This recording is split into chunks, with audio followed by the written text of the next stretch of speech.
So today's lesson is going to be about biological molecules. So the aim of today's lesson is to sort of give you a good introduction to the concepts behind biological molecules. Remember, this is a topic that you come back to a lot, so it's a core topic. It's something that you're going to come back to over and over again in later lessons. So it's something that's quite important that we iron out quite early on. We're going to talk about what a biological molecule is, what are monomers, what are polymers. We're going to talk about polymerization, and then we're going to talk about specific biological molecules that you need to be aware of for your exams. So, biological molecules are the basic building blocks of all life. They are mostly organic compounds made from carbon, but they can consist of many elements. For example, hydrogen, oxygen, phosphorus, potassium, nitrogen, calcium, sulfur, all different examples of molecules that make up biological molecules. There are four major classes of biological molecule. So you've got carbohydrates, you've got lipids, you've got proteins, and you've got nucleic acids.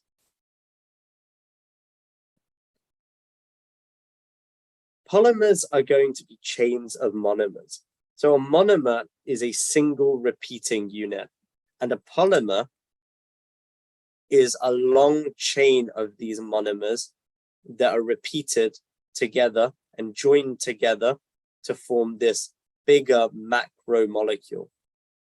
Polymers can be homogeneous, where they're made up of lots and lots of the same monomer, or they can be heterogeneous, where they're made up of lots and lots of different monomers.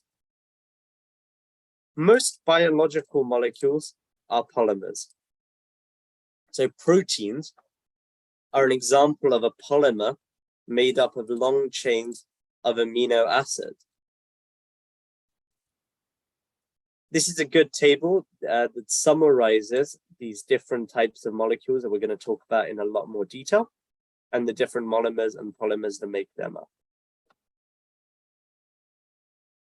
Okay. Starting to talk about polymers now. So, polymers are formed by condensation reactions. So, condensation, what is condensation? So, condensation, if you think about the more direct term for it, it's like the water that comes on kind of your windows, and a condensation reaction is a reaction that produces water. So it's a reaction where water is removed from the molecules. So water becomes a product, a byproduct of it, and it leaves the two molecules, the two monomers joined together by a covalent bond. And the opposite of this is a hydrolysis reaction. So if we break that word down, hydrolysis, lysis means breakdown. If you think other kind of times you've heard lysis, they all mean breakdown, and hydro refers to water. So hydrolysis is the breakdown of a molecule using water. So you add water back into this molecule, and you turn that polymer back into two monomers. Okay. First type of carbohydrate, first type of polymer we need to talk about, the first type of biological molecule we're going to talk about is carbohydrates. So we'll start with talking about simple sugars, and then we'll talk about glucose and its isomers. So simple sugars are monosaccharides and disaccharides. They function as small molecules. So a monosaccharide, for example, is glucose. Glucose is a product, a reactant for respiration and a product of photosynthesis. And it's an important molecule used to help generate ATP. But glucose isn't very easy to store in a cell.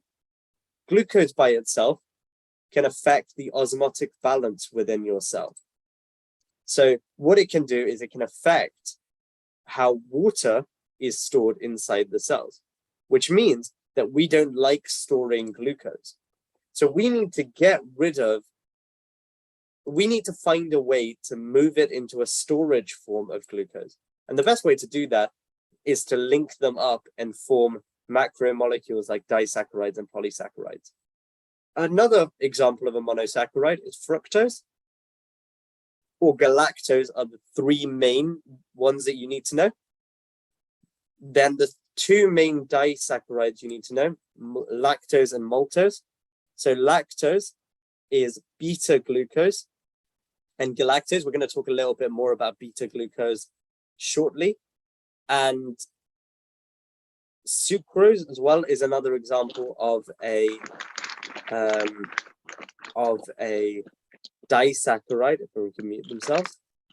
Sucrose is glucose and fructose, maltose is two glucose together, and then complex sugars, starch and cellulose. So starch can be a complex molecule of glucoses, and cellulose is beta glucose joined together. So monomers are the simplest sugars. Monosaccharides are the simplest sugars which are made of just one monomer, e.g. examples glucose, fructose, and galactose, and they're organic compounds containing carbon, hydrogen, and oxygen. Glucose, again, as I mentioned earlier, is involved in respiration, which releases energy in the form of ATP. ATP is the universal energy currency. It's the best way of sort of storing energy. Glucose is a hexose sugar, which means it has 6 carbon atoms. These carbon atoms are sort of joined together in a ring structure. And an important thing you need to note is this ring structure on carbon 4. So if the OH is below the ring, that is alpha glucose. And if the hydroxyl group is above the ring, then it is beta glucose. And it's important to note this because they have very subtle different properties when they form more complex polysaccharides and other macromolecules. So glucose is your 6 carbon ring. Fructose is a pentose sugar, which means it's made up of 5 carbons. And galactose is another 6 carbon hexose sugar. Often in exams, they will ask you to identify the difference between alpha and beta glucose. So disaccharides. So disaccharides are 2 monosaccharides joined together. Again, they can either be homogeneous, where there's 2 of the same monosaccharide, or they can be heterogeneous, where there's 2 different monosaccharides joined together. And again, they're formed by condensation reactions. But the bond, the covalent bond, has a special name. So the covalent bond between monosaccharides and the covalent bond between disaccharides, the covalent bond within carbohydrates is always called a glycosidic bond. And it's really important to note this because you will always have a 1,4 glycosidic bond that forms, so in maltose, it's an alpha 1,4 glycosidic bond. So we can be more specific about the types of glycosidic bonds that are present within these structures.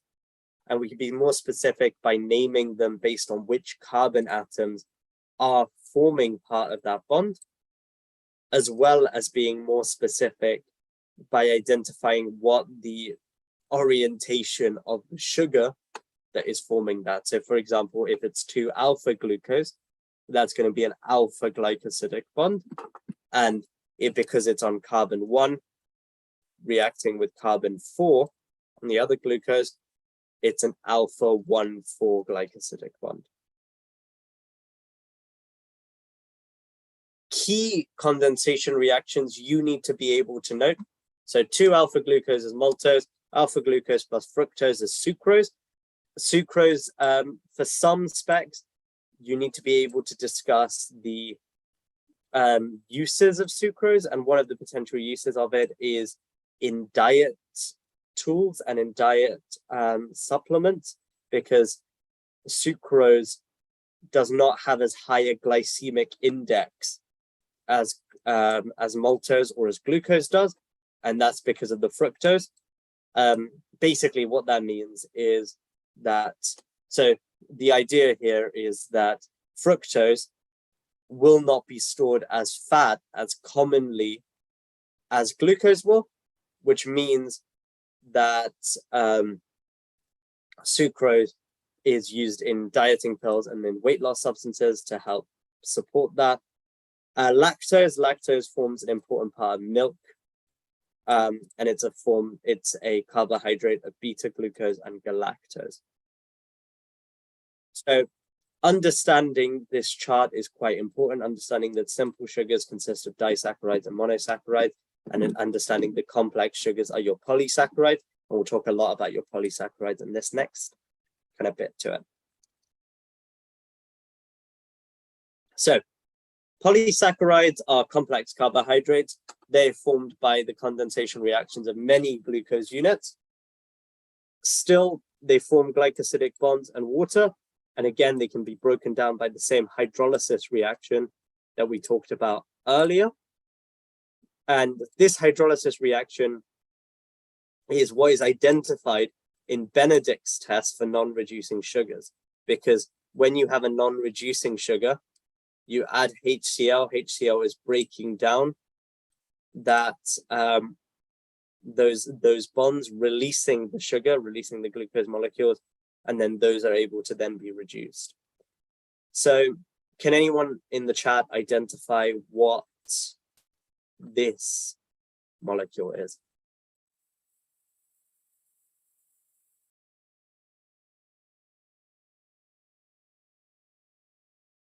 Got a couple, we've got loads and loads of answers here. Cellulose? It is cellulose. It isn't, yeah, it's not starch, it's cellulose. And you can identify that by your characteristic beta glucose molecules, but also your characteristic sort of 180-degree rotation in every 2 carbons. So glycogen.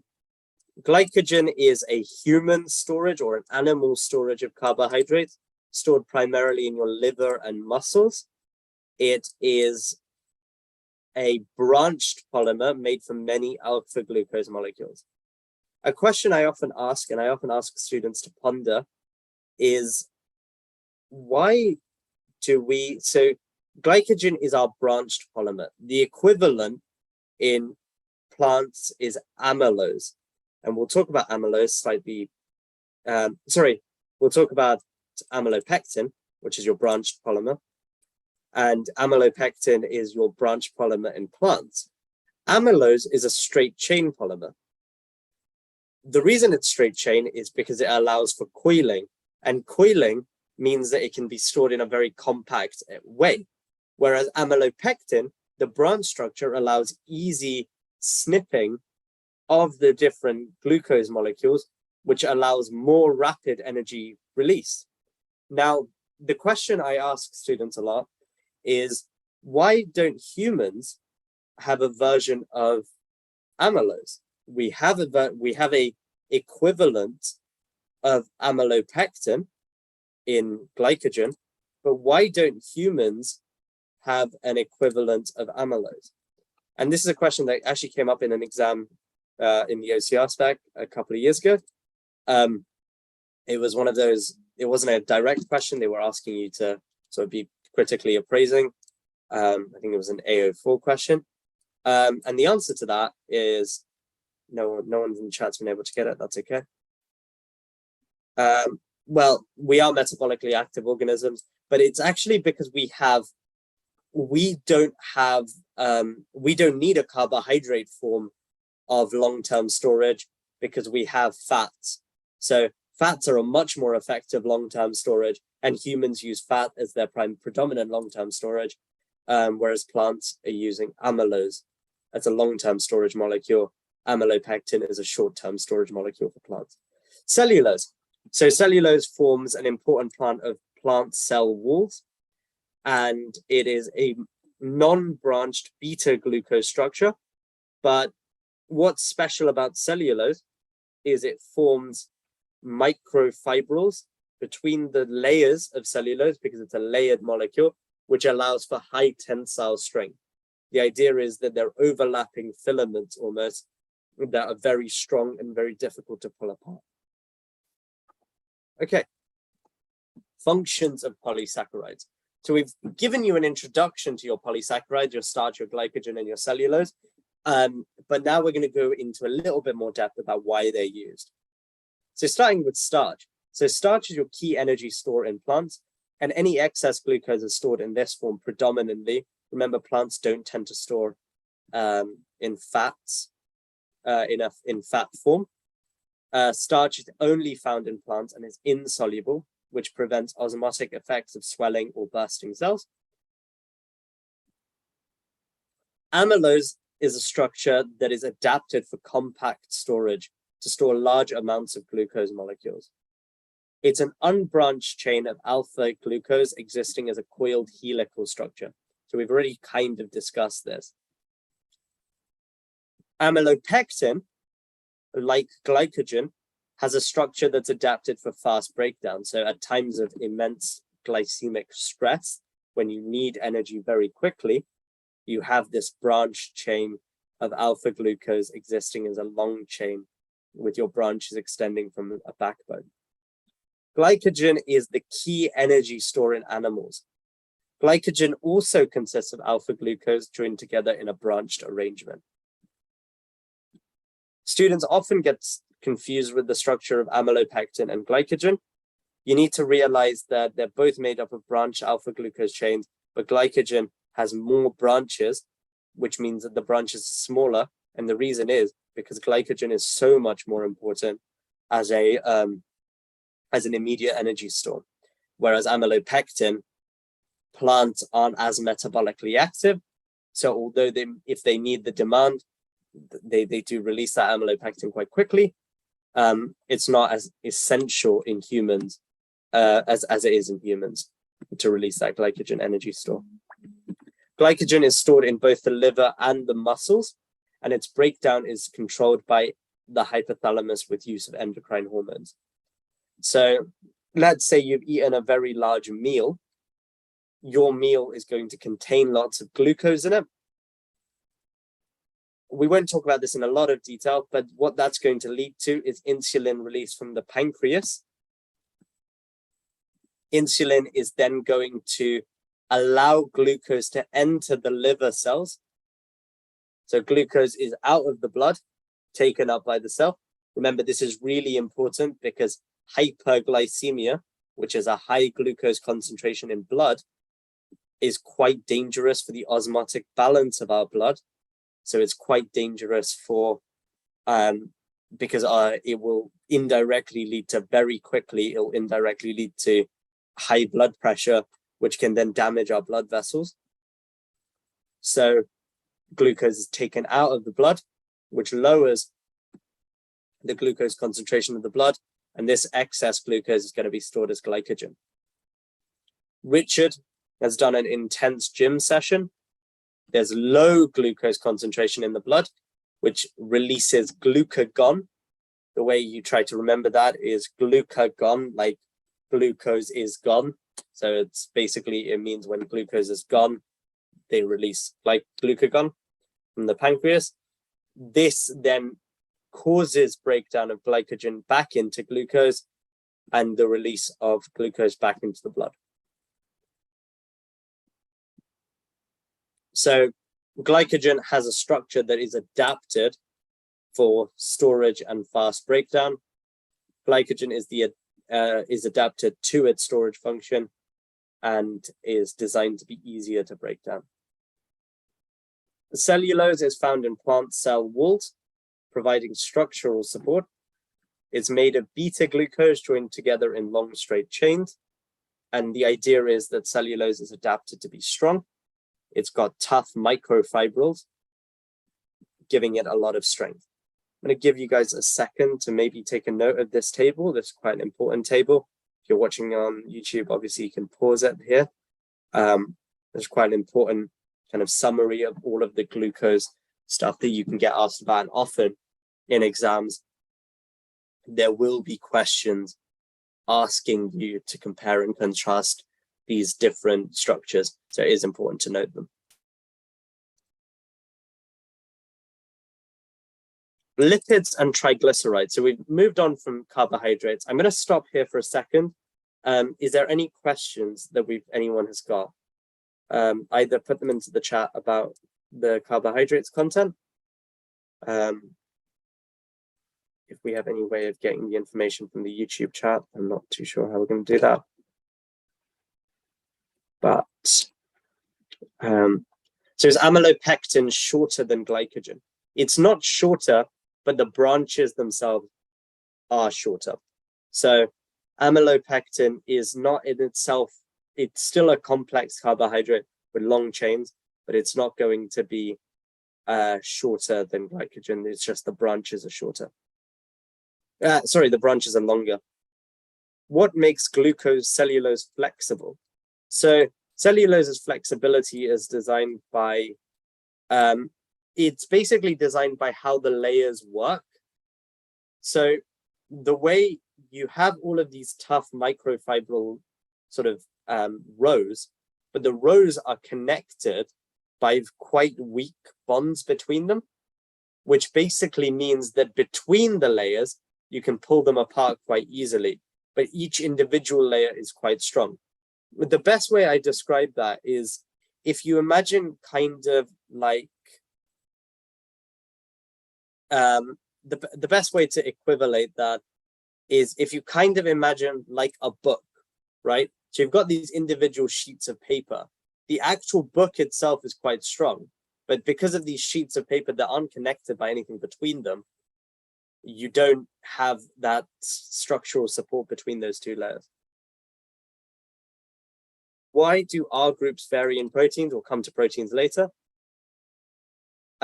Reaction again to form the glycosidic bond. So it's a condensation reaction.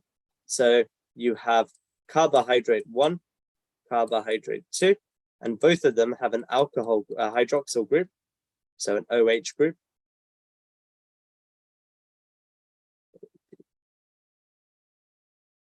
Both of them have a hydroxyl group.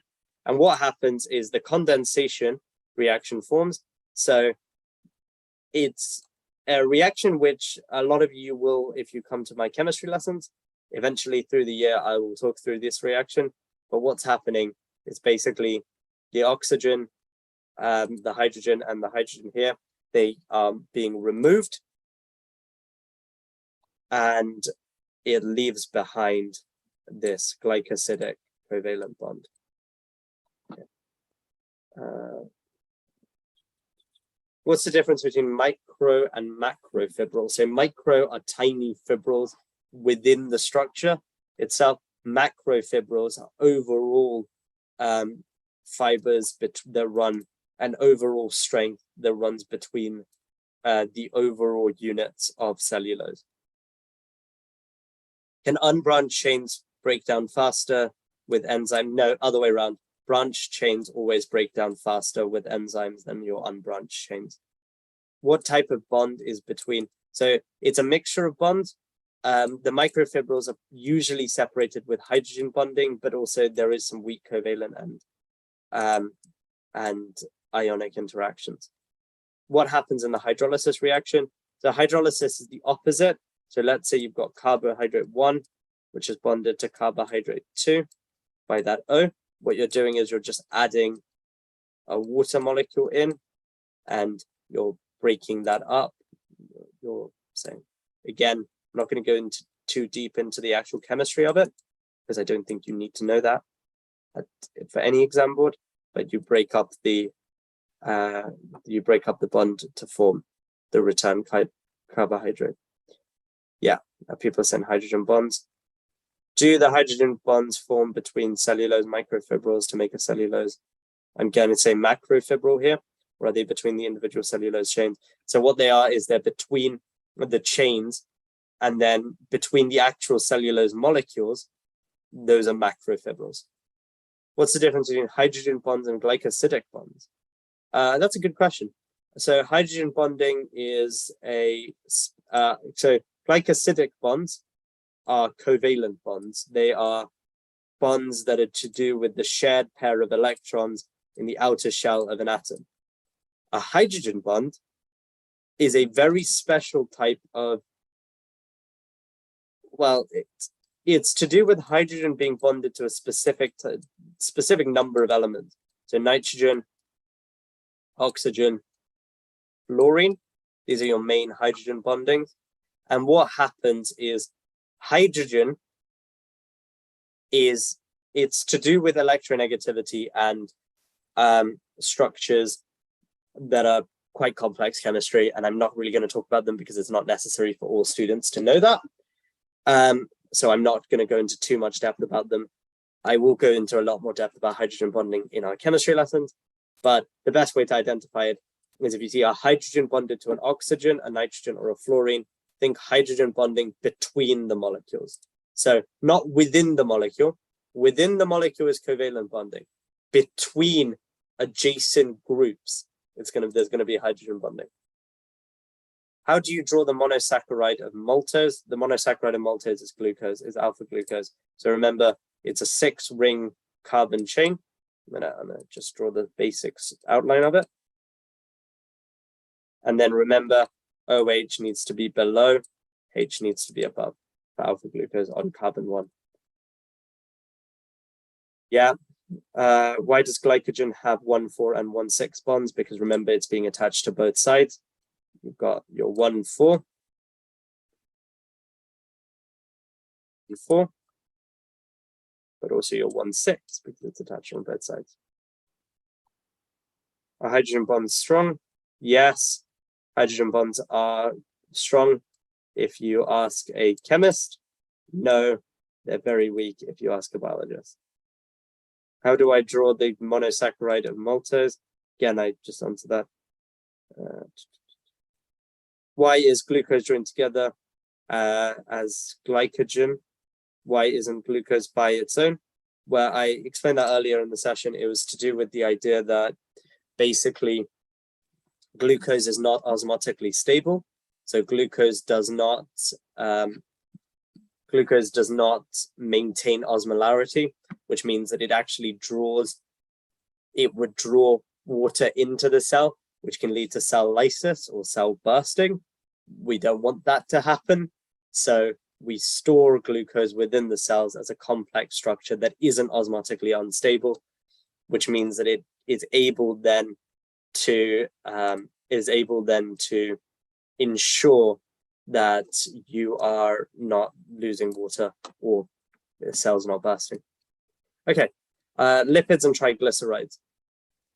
So lipids. Lipids have a variety of structures in cell structure, metabolism, and immune systems. They're organic molecules, again, containing carbon and hydrogen. There are 2 types of lipids that we need to talk about: triglycerides and phospholipids. So triglycerides, it's in the name. Tri, meaning 3. Glyceride, meaning we're talking about glycerol. And ide is usually a suffix that means acid or fatty acid. So a triglyceride is 3 fatty acids to 1 glycerol molecule. And glycerol is an alcohol, but it's a trialcohol. So it has 3 hydroxyl groups, which means that it can form 3 hydrogen. It can form 3 covalent bonds with the carboxyl group on the fatty acid.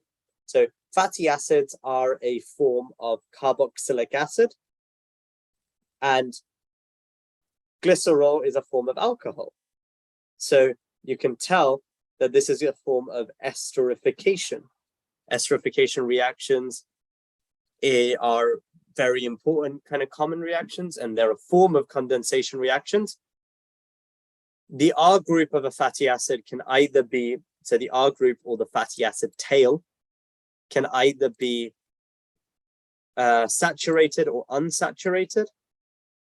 So a saturated fatty acids have no double bonds between the molecules. Unsaturated fatty acids have at least one double bond within the molecule.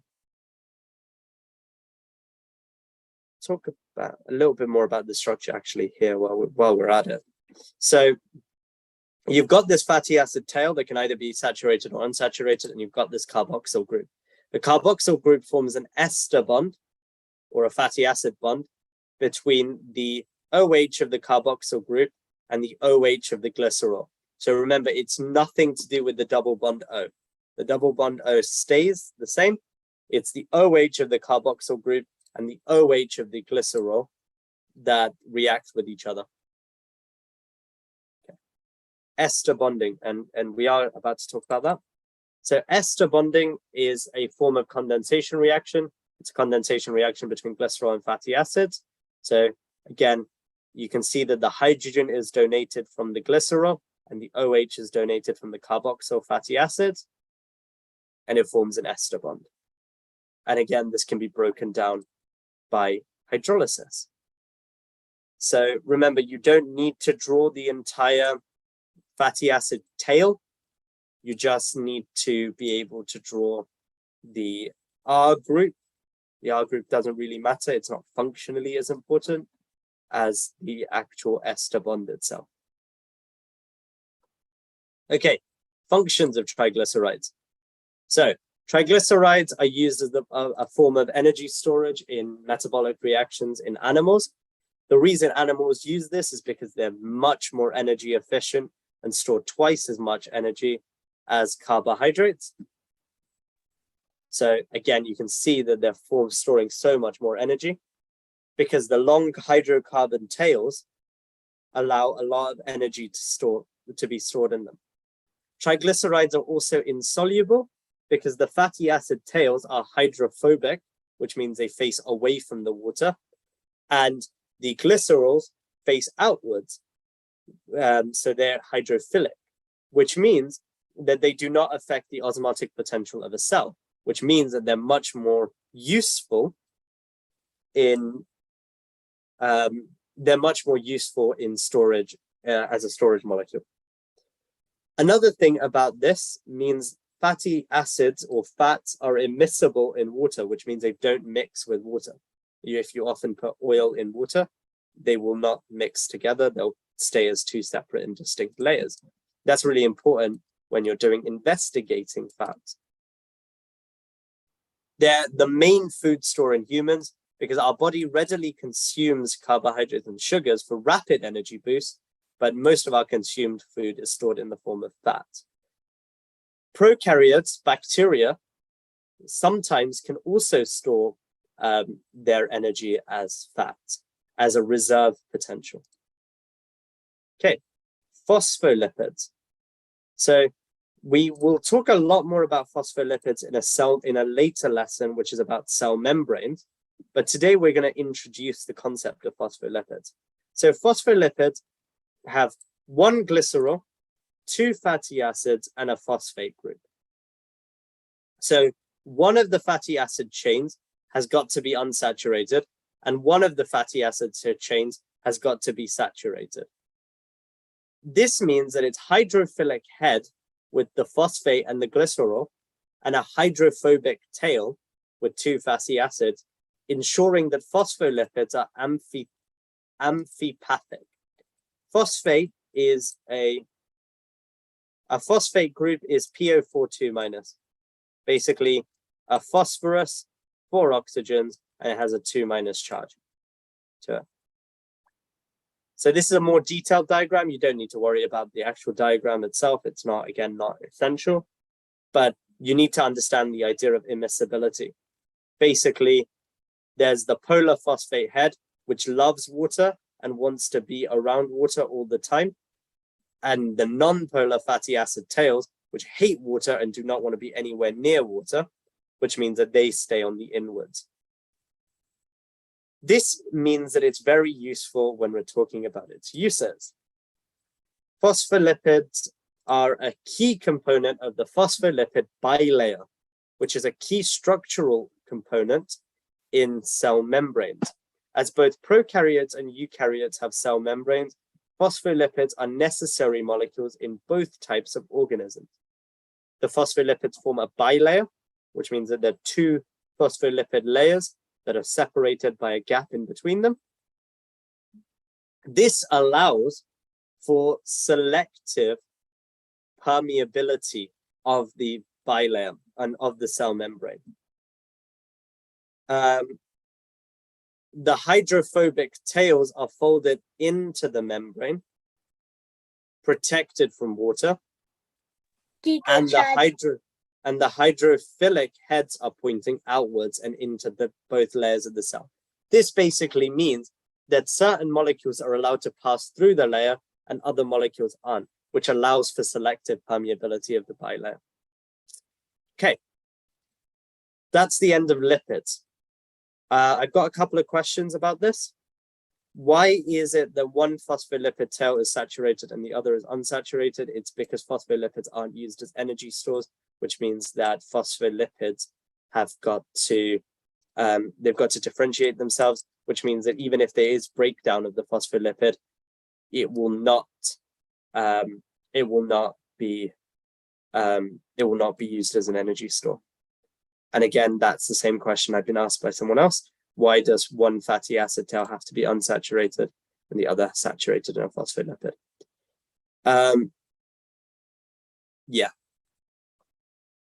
Any other questions? Why is the head hydrophobic if it likes water? It's hydrophilic.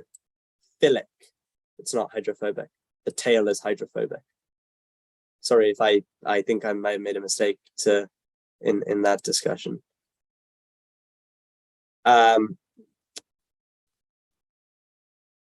Yeah. Any other questions? I'm happy to answer anything. I'm not here with the YouTube chat either, so I can't see that, but I am happy to answer any of your questions.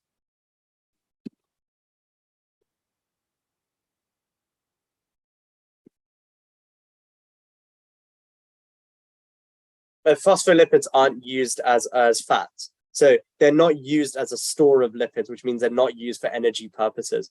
Phospholipids are structurally used only. They're only used for structural components. What is the structure of a phospholipid? I will draw that out for you again.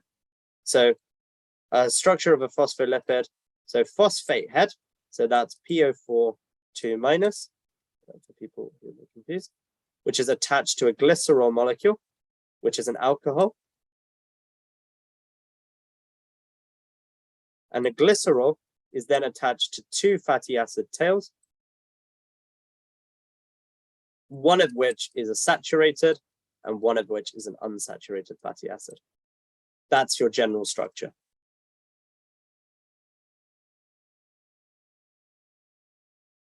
Is the phospholipid bilayer has the head as the outer layer? Yes. The head, the phosphate head, is the outer layer because it's hydrophilic.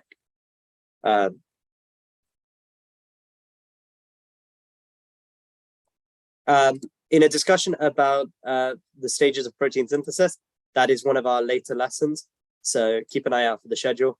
That will be in a Friday in a couple of weeks later. Same with the discussion about surfactants. I am going to be talking about breathing physiology in a later lesson. That's quite interesting, and I'll be going into a lot more detail about it. Why is it good that the head facing outwards is hydrophilic? Well, basically, it means that it's not going to, the membrane is not going to disintegrate, because both the cytoplasm and the outer membrane of any cell, which is usually tissue fluid, they both contain water, which means you don't want the cell membrane to be to break apart because it is within water. Good question. What properties does cholesterol have in the membrane? I think it is also hydrophobic and hydrophilic. So cholesterol is a transmembrane structure. It spans the entire membrane. And what it does is it is there to regulate the fluidity of the membrane. So it's there to prevent the membrane from, again, disintegrating by small changes in environmental factors, like an increase in temperature, for example. Fructose is a pentose sugar. Yes, fructose is a pentose sugar.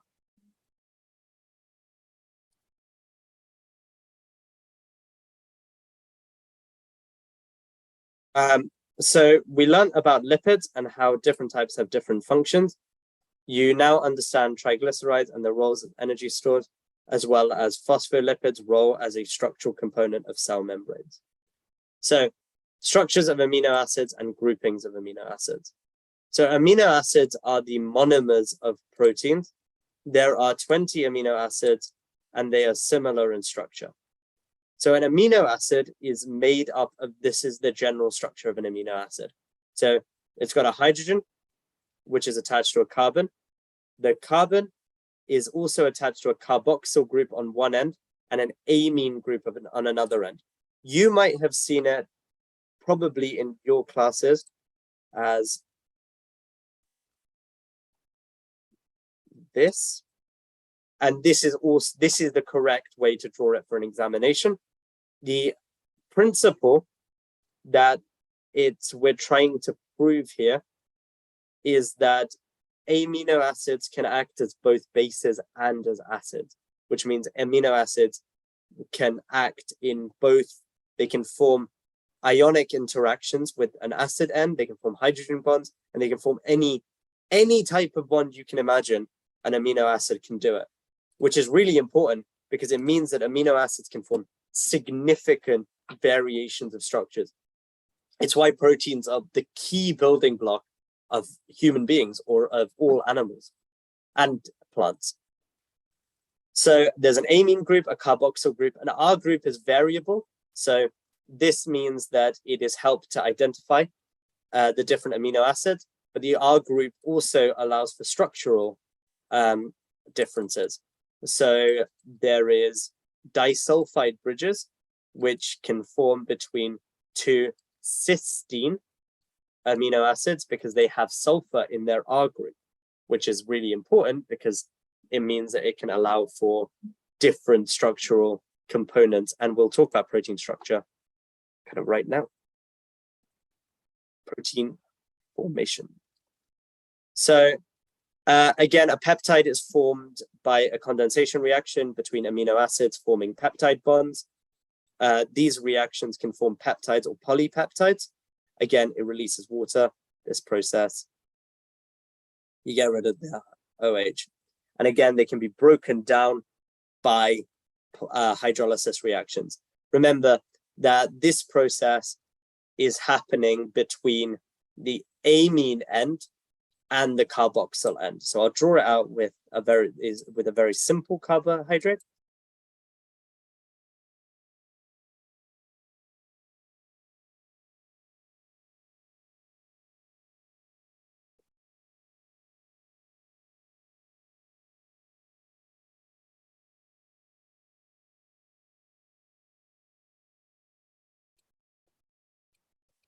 So a simple carbohydrate.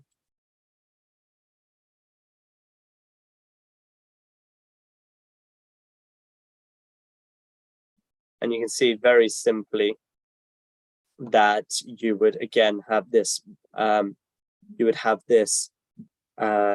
water being lost. And then, so in order to equivocate that, you basically have the N around here. And it forms what is called a peptide bond or an amine bond. The 20 common amino acids differ in only their R group. Glycine is the smallest amino acid. Its R group is just a hydrogen atom. 20 common amino acids. So you've got glycine, alanine, aspartic acid. You don't need to memorize this. And again, this comes up in a lot more detail when we talk about protein synthesis, and we'll talk about that in a later session. Okay. Proteins and amino acids. And we'll talk about protein structures. So we're going to go through primary, secondary, tertiary, and quaternary protein structure. So primary structure of a protein is a chain of amino acids. So the primary structure is the sequence of amino acid that made up its polypeptide chain. It's a flat and 2D structure. The secondary structure of an amino acid involves hydrogen bonds forming between the R groups of amino acids. So alpha helices form due to the coiling because of the hydrogen bonds, whereas beta pleated sheets are due to it folding on itself. Big difference between them. Alpha helices are soluble, beta pleated sheets are insoluble.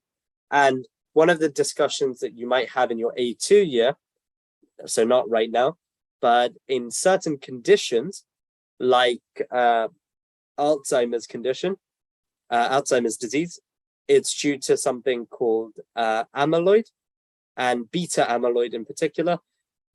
And beta amyloid is a normal protein, but what's happened is it's become changed, and it's basically gone from an alpha helix structure to a beta pleated sheet, which has created insoluble protein aggregates in the brain, which then leads to the symptoms of Alzheimer's disease.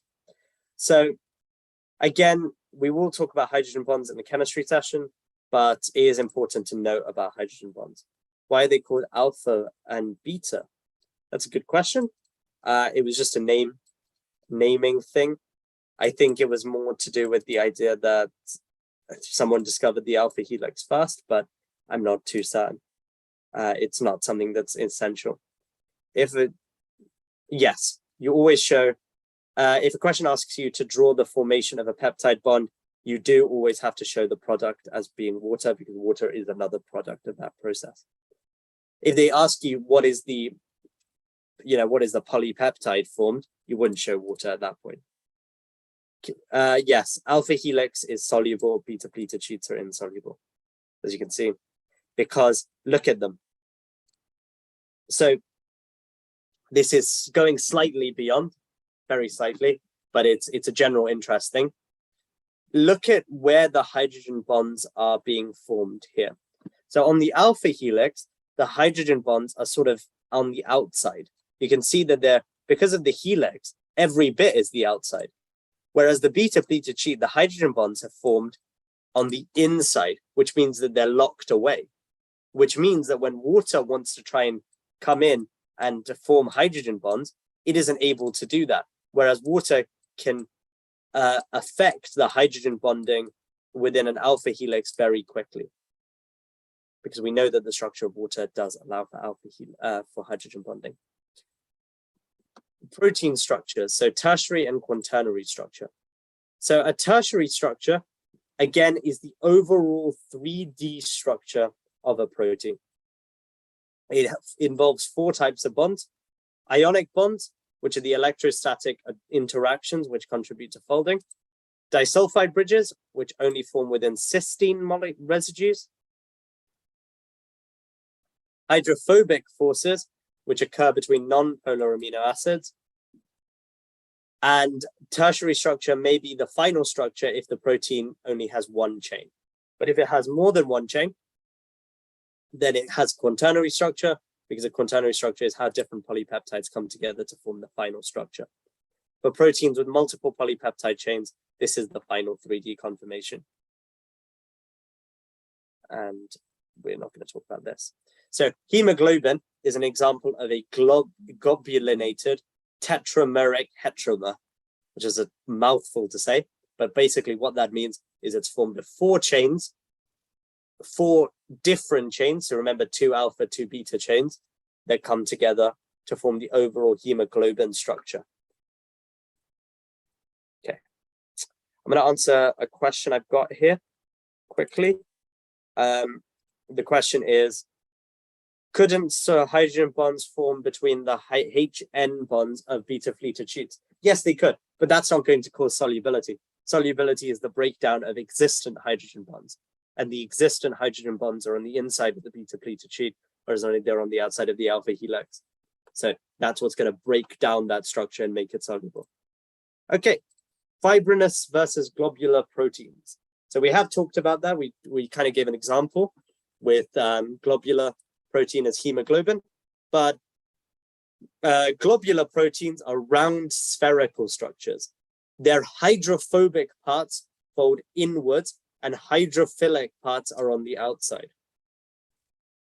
This means that they are able to be carried quite easily in liquids. So they are basically transported quite easily in blood, which means that they form important metabolic roles in the body because of their round shape and stability. This means that they form important enzymes, transport proteins, and messenger proteins. All enzymes are globular proteins. Their round shape can be altered to allow for specificity. Globular proteins involve transport proteins as well because they're soluble, which means they can cross cell membranes. An example is hemoglobin, as well as messenger proteins like hormones. An example of this would be insulin. Hemoglobin is a quaternary protein. It's made up of 4 tertiary globular subunits. 2 of these are alpha helix, 2 of these are beta helices. And it's basically in the center of this is a heme group, which is made of an iron ion, an Fe3+ ion, which can form a bidentate ligand with oxygen, which basically means it can form a covalent bond with the oxygen molecule, which allows it to carry oxygen. Hemoglobin is considered a conjugated protein because it's associated with other structures that are not proteins. But we'll talk about this a little bit more depth in the enzymes unit, which we'll go through, I think, in a couple of weeks. Fibrous proteins are long chains. They're made up of long polypeptide chains that twist together. The best way to think about this is like a rope where you've got different chains that are literally twisting around each other. They're water insoluble because the hydrophobic parts of the polypeptide chains are not folded away from the external environment. They do not function well as metabolic proteins, but because they're insoluble, they function really, really well as a structural protein. So, for example, collagen and fibrin are structural proteins that are not able to, they're very important for kind of maintaining your strength and support. Collagen in your nails and hair, keratin in your hair as well, hair and nails. Collagen is a key connective tissue found along the body. Again, it's got a lot of hydrogen covalent bonding, so it's quite strong, which means that it's very difficult to break down. Okay. That's kind of it for both proteins for biological molecules. I'm now going to have an opportunity to go through all the questions. What do I mean by metabolic protein? So a metabolic protein is a specific type of protein that is essential in kind of metabolic reactions. So things that are your general body's reaction. So it's not for structure. It doesn't form part of your body's actual structure itself. It forms part of your body's metabolic reactions. Do 4 oxygen atoms, 4 molecules of oxygen, which is 8 atoms. What bonds are formed between globular proteins? Usually it'll be hydrogen bonds or ionic interactions, the same bonds that hold a protein together in other kind of general structures. Good question. Why do R groups vary in amino acids? It's to allow heterogeneity in its structure. The idea is it's to allow it to have lots and lots of varied structures, which means that you don't have only 5 proteins that you can possibly make. Because remember, your properties are determined by your R group. So do proteins with tertiary and quaternary structures have primary? Yes, that's the point. It's layered structuring. So you start with your primary, you move to your secondary structure, you move to your tertiary, and then you move to your quaternary structures. Do unsaturated fatty acids change the boiling point of triglycerides? No. Unless they're long. The longer the chain, yes, they will then change the structure. But generally, the double bond isn't changing the structure that much.